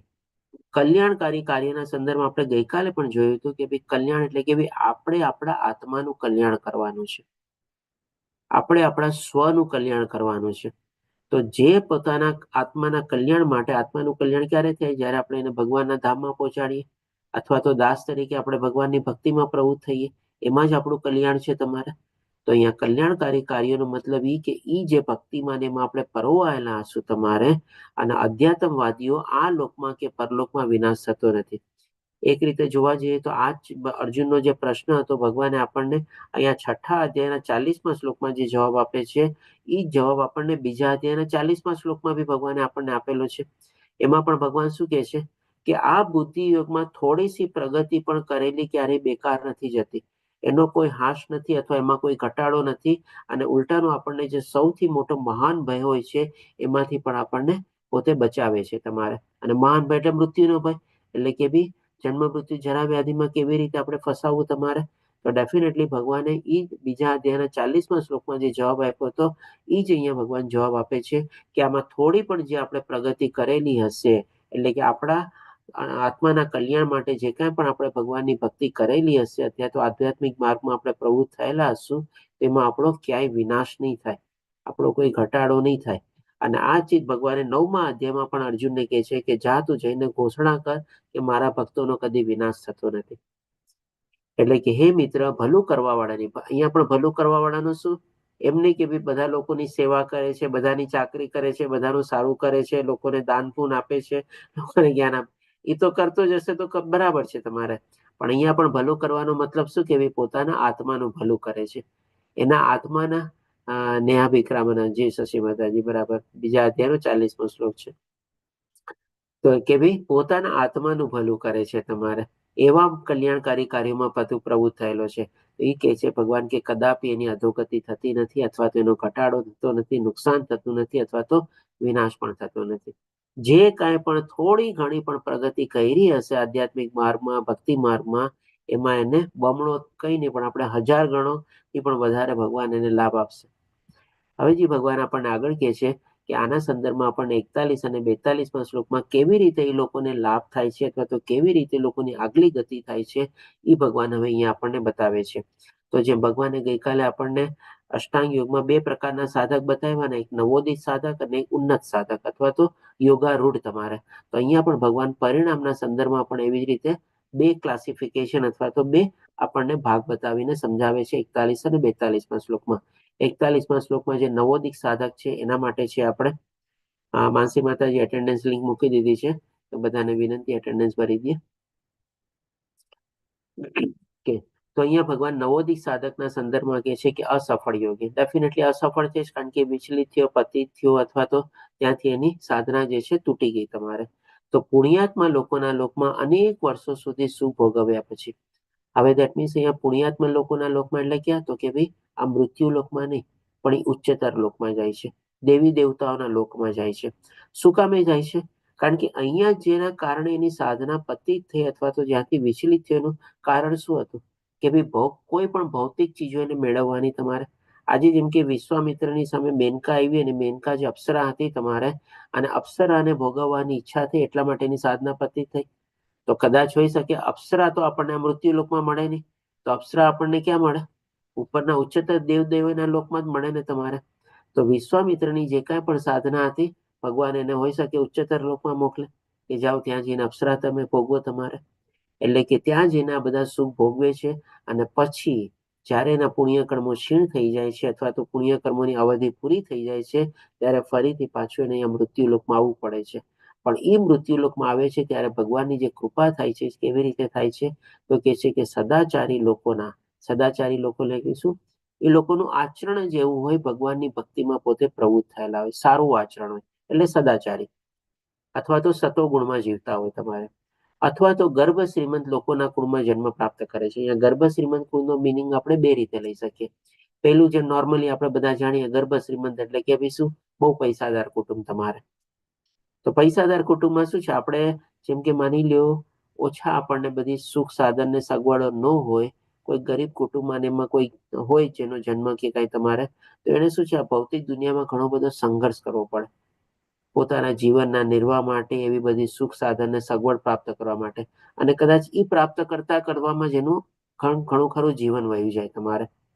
તો એટલા માટે ભગવાન કહે છે કે નહીં, એવા ગર્ભ શ્રીમંત કુળમાં. અને બીજો ગર્ભ શ્રીમંત નો કુળનો મતલબ શું કે ભાઈ, એવા સંસ્કાર હોય એ કુળમાં, નાનપણથી એવા બધા લોકોને જ્ઞાન પ્રાપ્ત થયેલું હોય, ઘર પરિવારના બધા સભ્યો સારા આચરણમાં પ્રવૃત્ત થયેલા હોય, સતોગુણમાં જીવતા હોય તમારે, સતોગુણનું આચરણ હોય તમારે, ભગવાનની ભક્તિમાં માનતા હોય તમારે, તો એ પરથી આપણે એના સંદર્ભમાં પણ એને ગર્ભ શ્રીમંત આપણે કુળ સમજી શકીએ. તો એવા કુળમાં જન્મ પ્રાપ્ત થાય છે કે જ્યાંથી કરીને એની આધ્યાત્મિક યાત્રા છે તરત પોતે આગળ વધારી શકે છે. હજી ભગવાન આપણને 42મા શ્લોકમાં જેને ઉન્નત અથવા તો જે યોગારૂઢ થયેલો છે તેના સંદર્ભમાં ભગવાન આપણને બતાવે છે. જી રેખા માતાજી, આપનો હેન્ડ છે, શું કહેશો? પ્રભુજી, એટેન્ડન્સ લિંક નથી આવતી મારામાં, ગઈકાલે પણ નહોતી આવી અને આજે પણ નથી આવતી. ઓકે, માનસી માતાજી તો જરા નોટ કરી લેજો ને રેખા માતાજીનો પ્રોબ્લેમ, ઘટતું કરવા વિનંતી. દંડવત પ્રણામ પ્રભુજી. માતાજી ધન્યવાદ રેખા માતાજી, ધ્યાન દોરવા બદલ. માનસી માતાજી કંઈક નોટ કરી લેશે આપની એટેન્ડન્સ. ઓકે, તો હવે ભગવાન 42મા શ્લોકમાં કહે છે કે જે ઉન્નત સાધક છે અથવા તો જે યોગારૂઢ છે, એટલા માટે કહે છે જે દીર્ઘ યોગાભ્યાસ એટલે કે એડવાન્સ સ્ટેજમાં, દીર્ઘ યોગાભ્યાસ પછી અસફળ રહે તો, હવે અસફળ તો રહ્યો જ છે કારણ કે હજી ભગવાનની પ્રાપ્તિ નથી થઈ તમારે, તો તે એવા અધ્યાત્મવાદીના કુળમાં જન્મ પામે છે કે જેઓ અતિશય જ્ઞાનવાન છે. અને અતિશય જ્ઞાનવાન એટલે કે ભાઈ એટલું બધું આધ્યાત્મિક જ્ઞાન એ લોકોએ કેળવેલું હોય છે, અને એ પ્રમાણે એ લોકોનું કે ને કે પેઢી દર પેઢી આ જ્ઞાનમાં એ લોકો પ્રવૃત્ત થયેલા હોય છે, અને એવી રીતે જ એ લોકોનું આચરણ પણ હોય છે તમારે. એટલે કે યોગાયુડ અને યોગારૂઢ, બરાબર માતાજી, શશી માતાજી. એટલે કે આવી રીતે એવા પ્રભુજી હરે કૃષ્ણ, આ બંનેનો તફાવત સમજાવો ને. યોગારૂઢ એટલે પ્રાથમિક? ના ના માતાજી, ના, યોગારૂઢ એટલે કે એડવાન્સ તમારે. એડવાન્સ? હા, એડવાન્સ. થોડી પ્રગતિ કરીને ભ્રષ્ટ થયેલો એક વર્ગ, અને બીજો દીર્ઘકાળ સુધી યોગ સાધના કર્યા પછી પતન પામેલો, બરાબર? એટલે કે જેને દીર્ઘકાળ એટલે કે એડવાન્સ પ્રગતિ કરેલી છે એટલે યોગારૂઢ કહેવાય તમારે. અને યોગારૂઢ એટલે કે શરૂઆતમાં આસ્તે આસ્તે હજી પોતે આગળ વધવાની કોશિશ, નવો નિશાળીઓ જે આપણે કહીએ ને, યોગારૂઢ તમારે. યોગારૂઢ એટલે શરૂઆત, એડવાન્સ. હા, શરૂઆત તમારે. અને યોગારૂઢ એટલે એડવાન્સ. યોગારૂઢ એટલે એડવાન્સ, એડવાન્સ પ્રગતિ પામેલો. અને યોગારૂઢ એટલે શરૂઆત કરેલું, નવોદિક સાધક. અને ઓલો યોગારૂઢ એટલે કે ઉન્નત સાધક. યોગારૂઢ અને યોગારૂઢ, હા. યોગારૂઢ એટલે? યોગારૂઢ એટલે નવોદિત. નવોદિત સાધક. હા, નવોદિત સાધક. અને પેલું એડવાન્સ. યોગારૂઢ એટલે એડવાન્સ, બરાબર. એટલે પહેલા જેણે ભક્તિમાં પૂર્ણતા મેળવી હોય ને, જેણે ઘણી બધી પ્રગતિ કરેલી હોય અથવા તો સાધનામાં પણ પ્રવૃત્ત સારી રીતે થયેલો હોય અને ત્યાંથી વિચલિત થયેલો હોય, યોગારૂઢ. પછી પાછો વિચલિત થઈ ગયેલો હોય. હા, પછી પાછો વિચલિત બી થયેલો. આજે જેમ કે વિશ્વામિત્ર ને બધા આપણે યોગારૂઢ હતા તમારે. બરાબર. એ લોકો કોઈ યોગારૂઢ હતા આપણે, કારણ કે એ વખતમાં તો બધા સાધના કરતા હતા તમારે. પ્રભુજી, બિલ્વમંગલ? બિલ્વમંગલા ઠાકોર આપણે છે ને એ ભક્તિ માર્ગી હતા તમારે. બિલ્વમંગલા ઠાકોર તો આપણે ભગવાનની કીર્તન, બહુ સારા કીર્તન ગાતા તમારે. અને એક વિચલિત થયા ને એમ? ના, એટલે પેલા વિચલિત થયા હતા. પછી જયારે એક વેશ્યા પણ એને કહે છે કે ભાઈ તે આટલી બધી મહેનત મને પ્રાપ્ત કરવા માટે કરી, એના કરતા જો ભગવાનને પ્રાપ્ત કરવા માટે કરી હોય તો તને કદાચ ભગવાન મળી ગયા હોત તમારે. તો આ વચન એને લાગી જાય છે મનમાં, અને પોતે પોતાની આંખ ફોડી નાખે છે તમારે, અને પછી ભગવાનની ભક્તિમાં લાગી જાય છે, અને બહુ સારા કીર્તન ગાય છે તમારે. બરાબર. ઓકે. તો આના સંદર્ભમાં ભગવાન જેમ કીધું ને કે એવા આધ્યાત્મિક કુળમાં જન્મ પામે છે કે જે પેઢીથી આપણે કહીએ ને કે આધ્યાત્મિક માર્ગમાં જ પ્રવૃત્ત થયેલા હોય, એવું સદાચાર હોય, એવું વર્તન હોય, એવું જ્ઞાન હોય તમારે. અને ખરેખર આ જગતમાં આવો જન્મ પામવો એ અત્યંત દુર્લભ છે.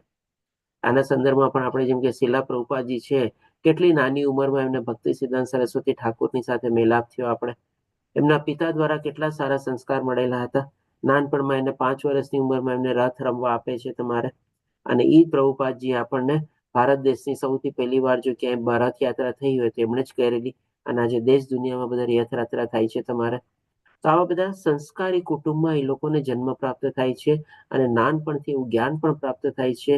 અને નાનપણથી એવા કર્મમાં પણ એ લોકો પ્રવૃત્ત થાય છે. પ્રહલાદ મહારાજ છે, આપણે ધ્રુવ મહારાજ છે, આ બધું એ લોકોને નાનપણથી બધું પ્રાપ્ત થયેલું હતું તમારે.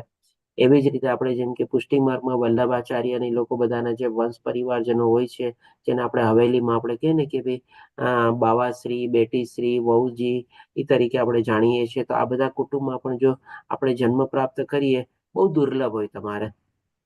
કે ને કે કેટલી પેઢીઓથી લોકોનું આપણે આમાં ચાલતું આવતું હોય તમારે. તો આ રીતે ભગવાન બે વિભાજન આપણને આપીને સમજાવ્યું 41માં અને 42માં શ્લોકમાં કે ભાઈ એનો ક્યારેય નાશ નથી થતો અને એની પ્રગતિ થાય છે. હવે કેવી રીતે પ્રગતિ થાય છે તો એ પણ ભગવાન આપણને બતાવે છે. તો 43માં શ્લોકમાં કહે છે કે હે કુરુનંદન, આવો જન્મ પામીને. એટલે જેમ પેલા 41માં શ્લોકમાં શું કીધું, સદાચારી કુટુંબમાં, ગર્ભ શ્રીમંત કુળમાં, અને પછી આપણને 42માં શ્લોકમાં શું કીધું કે ભાઈ અનેક જ્ઞાનવાન કુળમાં એનો જન્મ થાય છે, કે જેમાં જન્મ પામવો બહુ જ દુર્લભ છે. એટલે કે આવો જન્મ પામીને તે પોતાના પૂર્વદેહની પુનઃચેતના પ્રાપ્ત કરે છે.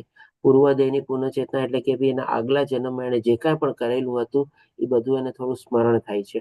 અથવા તો ભગવાનની એના પર કૃપા થાય છે તમારે, અને એને બધું યાદ આવી જાય છે. અથવા તો પોતે ભક્તિમાં પ્રવૃત્ત થાય છે તમારે. એના સંદર્ભમાં પણ આપણી પાસે દાખલા છે તમારે. ભરત રાજા જે વિચલિત થયા હતા, એને હિરણના શરીર પ્રાપ્ત થયું, એમાં પણ એને પોતાની સાધના યાદ હતી. પછી જળ ભરતનું શરીર પ્રાપ્ત થયું, એમાં પણ એની સાધના યાદ હતી. ડૂગ મહારાજને પણ જાણતા અજાણતા પાપ થઈ ગયું, તો એના સંદર્ભમાં એમને જે 1.5 ગરુડનું શરીર મળ્યું, એમાં પણ એને પોતાની પૂર્વજન્મ ચેતના યાદ હતી તમારે. તો આ બધા જે છે આપણા સાથે સાથે એવા પણ દાખલાઓ છે કે જેને બધાની પૂર્વજન્મની ચેતના જે છે બધી યાદ રહેતી, અને ફરીથી પાછી એની પ્રગતિ તરત થાય છે અને ભગવાનના ધામમાં પહોંચે છે. એટલે કે દૈવી ચેતના પુનઃ પ્રાપ્ત કરે છે અને પૂર્ણ સફળતા પ્રાપ્ત કરવાના ઉદ્દેશથી તે વધારે ઉન્નતિ પામવાનો પ્રયાસ કરે છે. આજે જળ ભરતે પણ ભગવાનને પ્રાપ્ત કર્યા એ જ જન્મમાં. મૃગ રાજાએ પણ પ્રાપ્ત કર્યા, ભરત રાજાએ પણ પ્રાપ્ત કર્યા. જળ ભરતના બધા દાખલા છે જ આપણી પાસે, કે એ લોકોની જે પૂર્વજન્મની જે ચેતના હતી એ જીવિત રહે છે, અથવા તો ભગવાનના થકી બધી પોતે પુનઃજીવિત કરી શકે છે, રીએક્ટિવેટ કરી શકે છે, અને ભગવાનને પ્રાપ્ત કરવામાં પોતે આગળ વધી શકે છે. અને હજી 44માં શ્લોકમાં ભગવાન આપણને સ્પષ્ટ કરે છે કે પૂર્વજન્મની દૈવી ચેતનાથી તે અનાયાસે આપોઆપ યોગના નિયમો પ્રત્યે આકર્ષિત થાય છે. આપણે જોઈએ છીએ ઘણા બધા આજે નાના બાળકો હોય છે તમારે. આજે હું કહીશ કે જેમ કે આપણે હિરલ માતાજીનો આ બધો જે પ્રશ્ન હતો ને, આટલી નાની ઉંમરમાં આટલી એને દૈવી ચેતના છે, અથવા તો આવી રીતે એને ભગવાનની ભક્તિમાં આટલો રસ છે, તો એ પણ કંઈ ઓટોમેટિક નથી. કાંઈક એના પૂર્વજન્મના કંઈક કર્મો હશે કે જેથી કરીને આટલી નાની ઉંમરમાં એમને આટલી ભગવાનની ભક્તિમાં ઇન્ટરેસ્ટ છે. એવો જ એક આપણે બીજો દાખલો લઈ શકીએ. આપણી સાથે અક્ષય પ્રભુજી જે છે, જેથી કહે ને કે 25 થી 30 વર્ષની ઉંમરમાં જ છે તમારે, પણ આટલી નાની ઉંમરમાં એમની ભક્તિ કેટલી બધી આગળ વધેલી છે તમારે. આ બધી ભગવાનની કૃપા છે. અને આપણામાંથી ઘણા એવા હશે તમારે કે આટલે લગભગ 50-60 વર્ષ ક્રોસ કર્યા પછી આપણને આ બધી ચેતના આપણી જાગૃત થઈ તમારે.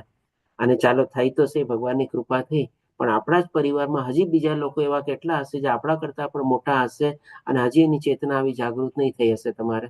હજી પોતે ભૌતિક દુનિયામાં જ પોતે પડેલા હશે, ઓલમોસ્ટ રિટાયર્ડ એજમાં પહોંચી ગયા હશે, અથવા તો ઓલમોસ્ટ આપણે કહે ને કે ભાઈ જીવનના છેલ્લા વર્ષોમાં બધામાં હશે. તેમ છતાં હજીનો કાંઈક તો ખાવામાંથી મોહ નહીં જતો હશે, કાં તો કોઈક ને કોઈક મળવામાંથી મોહ નહીં જતો હશે, કાં તો કંઈક ને કંઈક એને જવામાં પહેરવા ઓઢવામાં ઇન્ટરેસ્ટ હશે તમારે. આવા બધામાંથી હજી લોકો મોહિત છે તમારે. હજી લોકોની ચેતના જાગૃત નથી થઈ. આપણે બધા કહીએ ને કે ભાગ્યશાળી છીએ, પુણ્યશાળી છીએ, કે આપણને ચાલો દેર હોય પણ દુરસ્ત હોય ને, ભગવાનની કૃપા તો થઈ આપણા ઉપર, આપણી ચેતના તો જાગૃત થઈ. આપણે કદાચ એવું નથી કે આપણે અક્ષય પ્રભુજીની હિરલ માતાજી જેવા આપણે બહુ ભાગ્યશાળી થઈ, આટલી નાની ઉંમરમાં આપણી ચેતના જાગૃત થઈ ગઈ. પણ તોય ભગવાનની કૃપા તો છે જ આપણા ઉપર. તો એ જ ભગવાન અહીંયા કહે છે કે આવી પૂર્વજન્મ દૈવી ચેતનાથી અનાયાસે એટલે કે ઓટોમેટિક તમારે અને આપોઆપ તમારે બધા યોગના નિયમો આજે જોઈએ છે કે ઘણા નાના બાળકોને તમારે જો ભગવદ્ ગીતા શ્લોકો મુખસ્થા હોય છે. આપણે ઇસ્કોનમાં પણ આપણે જોઈએ છીએ કે કેટલા નાના નાના બાળકોને બધા સારા સારા પ્રવચનો બી આપે છે. ભાગવતમ છે ને પ્રભુજી, જી ભાગવતમ ભાગવતમ છે એને બધા તો બહુ શ્લોક જ મોટે બોલે ને ભાષાંતર શ્લોક જ. પાછું આપણને પૂછીએ તો શ્લોક નંબર બોલે છે. બસ તો સાચી વાત છે. શ્લોક નંબર બોલે કે આ શ્લોકમાં આમ કહ્યું છે, ગીતામાં શું કહ્યું છે, તો કે આ શ્લોકમાં આમ કહ્યું છે. એ બરાબર. ક્યાંથી આવ્યું હોય એટલું જ્ઞાન એને? ક્યાંથી આવ્યું તમારે? ક્યાંથી કોઈ કે ને કે આટલું તો એને કોઈ કેટલું જલ્દી કેપ્ચર કરી લે, કેટલું જલ્દી આવડી જાય તમારે આટલી નાની ઉંમરમાં તમારે. તો ડેફિનેટલી આકર્ષિત બી થાય છે, ભગવાનની કૃપા બી થાય છે અને એને કઈ પૂર્વજન્મની ચેતના બી એને યાદ આવે છે તમારે. અને આવો જિજ્ઞાસુ યોગી શાસ્ત્રોના કર્મકાંડના સિદ્ધાંતોથી પર હોય છે. શાસ્ત્રોના કર્મકાંડ એટલે કે શું? કંઈક ને કંઈક ઈચ્છા માટે જે આપણે કરીએ બધું કર્મકાંડમાં. આપણા વેદોમાં ઘણા બધા કર્મકાંડનું વર્ણન છે. આ બધી ચીજો આપણે ઘણી વાર આની પહેલા ડિસ્કસ કરેલી છે તમારે. તો આ રીતે ભગવાન કહે છે કે ભાઈ કેવી રીતે જાગૃત થાય છે એની ચેતના અને ભગવાનને પ્રાપ્ત કરવામાં પોતે સફળ અથવા તો પોતે આગળ થાય છે. એટલે કે વળી જ્યારે યોગી સર્વ સંસર્ગ દોષથી શુદ્ધ થઈને વધુ પ્રગતિ કરવાનો નિષ્ઠાપૂર્વક પ્રયાસ કરે છે, ત્યારે અંતે અનેક જન્મે જન્મોની સાધના પછી સિદ્ધિ પામીને તે પરમ ગતિ પ્રાપ્ત કરે છે તમારે. ડેફિનેટલી જો ભગવાન આપણને એક જન્મમાં નથી મળવાના તમારે. જેમ ભગવાન આપણને કે આપણે આવતીકાલે 7મો અધ્યાય શરૂ કરશું. 7મા અધ્યાયમાં આપણને ભગવાન આપણને બતાવે છે કે અનેક જન્મો જન્માંતરના જેના પુણ્ય કર્મ એકત્રિત થયેલા છે અને પાપ કર્મો સમૂળગા નાશ પામેલા છે, એ જઈને ભગવાનની શુદ્ધ ભક્તિ પ્રાપ્ત કરે છે તમારે. તો ડેફિનેટલી આવી શુદ્ધ અને અનન્ય ભક્તિ પ્રાપ્ત કરવા માટે આપણે એક જન્મ તો આપણે કહીએ ને ઘણા ઓછા છે તમારે. આવા કેટલાય જન્મ લઈએ ત્યારે આપણને ભગવાનની આવી શુદ્ધ અને અનન્ય ભક્તિ પ્રાપ્ત થાય. અને એ પ્રાપ્ત થાય ત્યારે જ આપણી પરમ ગતિ એટલે કે ભગવાનના ધામ સુધી આપણે પહોંચી શકીએ. પણ જે કાંઈ પણ હોય એમાં પણ જો આપણને પ્રાપ્ત કરવામાં ભગવાનની કૃપા થાય અને આપણે આગળ વધીએ તો એમાં પણ આપણું કોઈ નુકસાન નથી. ભગવાને કીધું ને કે એમાં જરાય ઘટાડો નથી, જરાય નુકસાન નથી અને ભગવાનના ભક્તોનો ક્યારેય આપણે વિનાશ નથી થતો. એટલે કે બંને ત્યાં સુધી આપણે પ્રયાસ કરવાના છે. તો જેમ અહીંયા ભગવાન કહે છે કે આવી રીતે આપણે પણ યોગી બનવાનું, સર્વ સંસર્ગ દોષથી શુદ્ધ થઈને. બધા સંસર્ગ દોષ ક્યાં? તો કે ભૌતિક દુનિયાના મોહમાયાના સંસર્ગ દોષ છે ને, આપણે એનાથી કોન્ટેક્ટમાં આવીએ છીએ, એમાંથી જ આપણને કંઈક ને કંઈક આપણી અંદર મલિનતા જાગે છે તમારે. અને વધારે પ્રગતિ કરવાનો નિષ્ઠાપૂર્વક પ્રયાસ કરે છે. એટલે કે સંપૂર્ણ આસ્થા, વિશ્વાસ, શ્રદ્ધાની સાથે આપણે લાગેલું રહેવાનું છે તમારે. ભલે માળા કરવા બેસીએ મન ન લાગે, પણ આપણે માળાની સંખ્યા વધારે જવાની છે. પ્રયાસ તો કરવાના છે. આ જ આપણી નિષ્ઠા છે. આ જ આપણે ભગવાન પ્રત્યે આપણું સમર્પણ છે તમારે. આ જ આપણી ભગવાન પ્રત્યેની શરણાગતિ છે કે ભગવાન હું મારો પ્રયાસ કરીશ. તે મને પ્રયાસ કરવા માટે આપેલો છે એ તો મને એટલો તો ભાગ્યશાળી છું. ભગવાન પછી આગળની રસ્તો બધું તારે મને દેખાડવાનું છે, તારે મને માર્ગદર્શન આપવાનું, તારે મને મદદ કરવાની, તારે મને પ્રોબ્લેમમાંથી કાઢવાનો, બધું કરવાનું તારે. તો અનેક જન્મની સાધના પછી આપણે પરમગતિ પ્રાપ્ત કરી શકીએ છીએ. હવે પછી 46 અને 47મા શ્લોકમાં જેમ ભગવાન અહીંયા કીધું ને કે જ્યારે યોગી, તો આ યોગીના સંદર્ભમાં હવે ભગવાન બધા અલગ અલગ યોગીનું પણ આપણને બતાવશે. અને બધા યોગીમાં પણ જે સર્વોપરી કોણ છે એ પણ ભગવાન આપણને હવે છેલ્લા 47મા શ્લોકમાં બતાવશે. તો પેલા 46મા શ્લોકમાં ભગવાન આપણને આવા કેવા પ્રકારના યોગી હોય છે ને એ બતાવશે આપણને.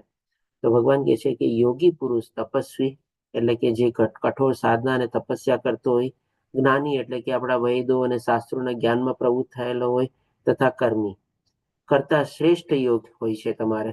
એટલે કે કયો યોગી પુરુષ? તો કે ભાઈ આ બધા કરતા હવે બાકી કોણ રહ્યો તમારે? તો કે ભક્તિ યોગી જ બાકી રહ્યો ને તમારે. અને એ ભક્તિ યોગી છે એ શ્રેષ્ઠ છે તમારે. એટલે કે આ તપસ્વી છે જે આપણે અષ્ટાંગ યોગ અને ધ્યાન યોગી છે એના કરતા પણ વધારે. પછી આ જ્ઞાન યોગી જે પરમાત્મા રૂપમાં ભગવાનને પ્રાપ્ત કરે છે. અને આ કર્મી હોઈ શકે, કાં તો સકામ કર્મી હોય અથવા તો નિષ્કામ કર્મી બી હોય તમારે. તો જે નિષ્કામ કર્મ કરે છે એ નિષ્કામ કર્મ યોગ કરે છે, કારણ કે ભગવાનની સાથે જોડાય છે તમારે. તો આ ત્રણેય યોગી કરતા શ્રેષ્ઠ હવે બાકી કોણ રહ્યો?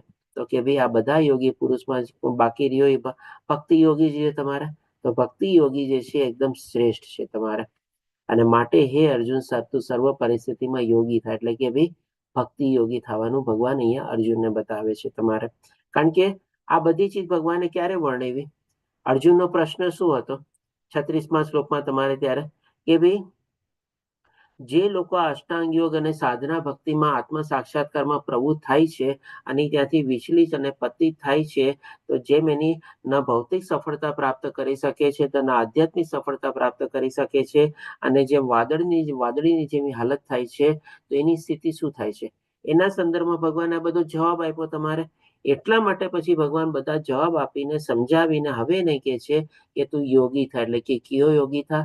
કે ભાઈ અષ્ટાંગ યોગ ધ્યાન યોગી નો થા, આવો તપસ્વી યોગી નો થાતું, આવો જ્ઞાન યોગી નો થા, આવો કર્મી યોગી પણ નો થા, પણ શું થાતો કે ભાઈ ભક્તિ યોગી થા. અને ઈ ભગવાન હવે ઓર સ્પષ્ટ કરે છે કે ભાઈ શું કામે ભક્તિ યોગી થવાનું કે છે? તો ભગવાન કે છે 47મા શ્લોકમાં, સર્વ યોગીઓમાંથી જે યોગી અત્યંત શ્રદ્ધાપૂર્વક મારું પારાયણ કરે છે. હવે જે લોકો ધ્યાન યોગી અથવા અષ્ટાંગ યોગી છે એ લોકો શું ભગવાનનું પારાયણ કરતા હોય છે? એ લોકો તો ધ્યાનમાં લાગેલા હોય છે. તમારે ભગવાનનું પારાયણ કરવાનું ક્યાં એ લોકોને સમય હોય છે તમારે? અથવા તો જે લોકો જ્ઞાન યોગી હોય છે, જે શાસ્ત્રોનું અથવા પરમાત્માના રૂપમાં ભગવાનને પ્રાપ્ત કરવાની કોશિશ કરે છે, તો જ્ઞાન સંવર્ધનમાં લાગેલા હોય છે. તો એમાં પણ ભગવાનનું પારાયણ ક્યાં આવ્યું? ભગવાનનું કીર્તન ક્યાં આવ્યું? અને જે પોતાના અંતઃકરણમાં મારું ચિંતન કરે છે, કન્ટિન્યુઅસલી ભગવાનને યાદ કરે છે, ભગવાનને સ્મરણ કરે છે, ભગવાનની અનુભૂતિ કરે છે, અને મારી દિવ્ય પ્રેમમય સેવા. તો ભગવાનની પ્રેમમય સેવા ક્યારે થાય? જે ભક્ત હોય જ કરી શકે ને. ભગવાનને ભોગ ધરાવવો, ભગવાનનો શૃંગાર કરવો, ભગવાનને વાઘા પહેરાવવા, ભગવાનને આપણે સ્નાન કરાવવું, ભગવાનને ધૂપ દીપ અગરબત્તી કરવા, ભગવાનની આરતી કરવી, આ બધી ભગવાનની સેવા છે. એ બધું શેમાં થાય? ભક્તિ યોગીમાં જ થાય ને. અષ્ટાંગ યોગી બી આ બધું ન કરતો હોય, જ્ઞાન યોગી બી ન કરતો હોય તમારે, તો એ બધું ભગવાન કહે છે કે તે યોગમાં મારી સાથે અત્યંત ગાઢ રીતે સંકળાયેલો છે. કોણ? તો કે આ ભક્તિ યોગી તમારે. અને બધામાં સર્વોચ્ચ છે. એટલે કે ભાઈ જેમ ભગવાને આગળ કીધું કે તું યોગી થા અને બધામાં એ શ્રેષ્ઠ છે, અને એટલા જ માટે અહીંયા પણ એ કહે છે કે ભાઈ આ ભક્તિ યોગી જે છે આ બધું જે કરે છે તમારે, એટલા માટે સર્વોચ્ચ છે તમારે. કારણ કે ભગવાન આખી પ્રક્રિયા બી તો બતાવી દીધી ને. આ પ્રક્રિયા જે બતાવી તમારે, આ તમે કોઈ ચીજ આપણે અષ્ટાંગ યોગી જ્ઞાન યોગીની સાથે કનેક્ટ ન કરી શકો. આ કેવળ અને કેવળ કનેક્ટ થાય તમારે ભક્તિ યોગી અથવા તો ભગવાનના સાકાર રૂપમાં જે ભક્તિ કરતો હોય તમારે, એ જ આ બધું કરી શકે તમારે. એટલા માટે અહીંયા ભગવાન કહે છે સર્વોચ્ચ છે, અને સાથે એ પણ કહે છે કે આ જ મારો મત છે. તો આ રીતે ભગવાન અહીંયા આપણને બધું સમજાવીને છેલ્લે આપણને સરસ રીતે એ પણ કહી દે છે કે ભાઈ બધા યોગીઓમાં સર્વશ્રેષ્ઠ કોણ? તો કે ભાઈ ભક્તિ યોગી જ છે તમારે. હવે આ રીતે આપણો અહીંયા 6ઠ્ઠો અધ્યાય કમ્પ્લીટ થાય છે. તો એના સારાંશના રૂપમાં આપણે જોઈએ તો ભગવાન આપણને સમજાવે છે કે ભાઈ જે મનુષ્ય કર્મના ફળ પ્રત્યે અનાસક્ત છે અને જે પોતાના કર્તવ્ય અનુસાર કર્મ કરે છે, નિયત કર્તવ્ય કર્મો કરે છે, તે આપણે સંન્યાસી ગણાય છે. અને નહીં કે જે બી અગ્નિ પ્રગટાવતો નથી અને પોતાનું નિયત કર્તવ્ય કર્મ પણ કરતો નથી, સંન્યાસી નથી તમારે. 6ઠ્ઠા અધ્યાયના પહેલા શ્લોકમાં જ આ ભગવાન બતાવે છે. પછી ભગવાન આપણને કહે છે કે મન બુદ્ધિ બદ્ધ જીવનું, બદ્ધ જીવ એટલે કે આપણે બધા બંધાયેલા છીએ તમારે, ત્રિગુણીમાંથી બંધાયેલા, એટલે કે એને બદ્ધ જીવ કહેવાય છીએ આપણે. બદ્ધ જીવ મિત્ર પણ છે અને શત્રુ પણ છે. એટલે કે મનને જો આપણે કંટ્રોલમાં રાખીએ તો આપણો મિત્ર, ન રાખીએ તો આપણો શત્રુ. પછી ભગવાન આપણને અષ્ટાંગ યોગ બતાવે છે. યમ, નિયમ, આસન, પ્રાણાયામ, પ્રત્યાહાર, ધરણ, ધ્યાન અને સમાધિ. અને યોગના 2 પ્રકાર, પ્રારંભિક અને ઉન્નત. એટલે કે ભાઈ પ્રારંભિક એટલે કે ભાઈ યોગારૂઢ, અને ઉન્નત એટલે કે ભાઈ યોગારૂઢ તમારે. ઓકે. અને મનને કેવી રીતે નિયંત્રણ કરવું એ ભગવાને આપણને ઉપાય બતાવ્યા કે ભાઈ યથા યોગ્ય અભ્યાસ અને વૈરાગ્ય. અને યથા યોગ્ય અભ્યાસ શેનો કરવાનો? કે મન જ્યાં જ્યાં ભટકતું હોય ત્યાંથી આપણે એને પાછું વાળવાનું તમારે. પછી અર્જુનનો 6ઠ્ઠો પ્રશ્ન આવે છે, 6ઠ્ઠા અધ્યાયમાં 6ઠ્ઠો પ્રશ્ન કે ભાઈ અસફળ યોગીની શી ગતિ થાય છે? તો ભગવાન એના સંદર્ભમાં આપણને 41 અને 42મા શ્લોકમાં આ જવાબ આપે છે કે ભાઈ કાં તો એને ગર્ભ શ્રીમંત કુટુંબમાં એનો જન્મ થાય છે, અથવા સદાચારી લોકોના કુટુંબમાં જન્મ થાય છે. ક્યારે? જ્યારે જ્યાંથી વિચલિત થયો હતો એ પહેલા એને ભગવાન ભોગવવા માટે મોકલી દે છે કે જ્યાંથી તું વિચલિત થયો ને જેના માટે વિચલિત થયો એ ત્યાં જઈને તું ભોગવી આવ તમારે. અને ફરીથી પાછું એને આવા કુટુંબમાં જન્મ કરાવે છે. અને જેને આગળ વધેલો હોય અથવા તો જે યોગારૂઢ થયેલો હોય તો એને ભગવાન એવા કુળમાં જન્મ આપે છે કે જેમાં જન્મ પામવો બહુ જ દુર્લભ છે, અથવા તો એવા આધ્યાત્મિક કુળમાં ભગવાન જન્મ આપે છે. અને અંતમાં પછી ભગવાન આપણને બતાવે છે કે ભાઈ બધા યોગીઓમાં શ્રેષ્ઠ યોગી તો કે ભાઈ ભક્તિ યોગી છે. તો આ રીતે આપણો અહીંયા 6ઠ્ઠો અધ્યાય કમ્પ્લીટ થાય છે. પાંચા કલ્પતરુભ્યશ્ચ કૃપા સિંધુભ્યઃ ચ પતિતાનાં પાવનેભ્યો વૈષ્ણવેભ્યો નમો નમઃ. હરે કૃષ્ણ કૃષ્ણ કૃષ્ણ હરે હરે, હરે રામ રામ રામ હરે હરે. સીલા પ્રભુપાદ કી જય. પ્રણામ. તો આના સંદર્ભમાં જો કોઈને કોઈ પ્રશ્ન હોય તો લઈ શકીએ છીએ આપણે. હરે કૃષ્ણ. કોઈને કોઈ પ્રશ્ન?